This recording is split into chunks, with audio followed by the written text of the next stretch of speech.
I see around this building a bunch of quotes and sayings on the wall. What are your core values as a head coach that you instill in this program? Again, I think times I can be too wordy. I've tried to, as everybody knows right now, and I think kids want very distinct things. I think the number one thing is to be great at anything, you have to embrace hard things. Yeah. It's a hard road. There's two roads. It's a great one. There's a narrow road, right? Yeah. And there's a wide open road. The wide open road's easy. The narrow road's hard. To be great, and everybody talks about it. Everybody on your podcast has talked about it. Everybody in the media talks about it. Everybody uses the same words. I've lived it. Yeah. I've been around 12 Hall of Famers. Yeah. It's never pretty. It's never easy. It's harder than people can comprehend.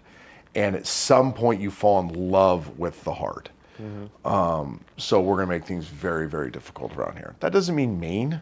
Talk to any of my players. It's not mean. Yeah. It's just hard. Just the standard is higher. The drills are harder. The off-season training is harder. The mental work is harder. The walkthroughs are harder. The padding's harder. The meetings are harder. We just want a ton of hard.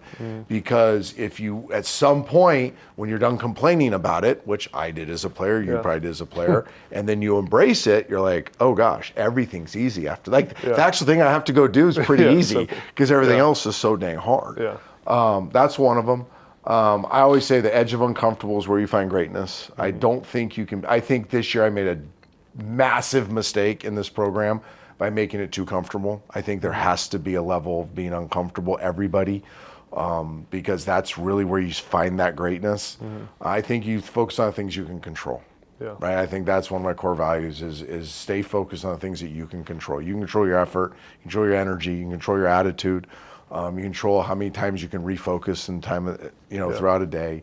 You can't control much else. Don't let that stuff get in the way of your path. And then, everybody has the touchy-feely stuff. Love. And I love it. And I'm that way, but I don't brand it. For us, I would call it transparency. We are who we are. If you interviewed, we have 120 players on the roster, we have another, call them 70 staffers, let's call around 200 people in the building.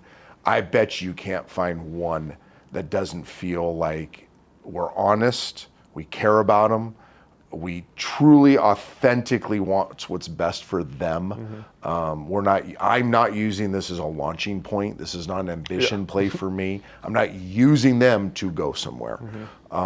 Whatever word that is, I think that would be our touchy-feely kumbaya piece of this. Value, maybe. I think everybody feels very valued in this program.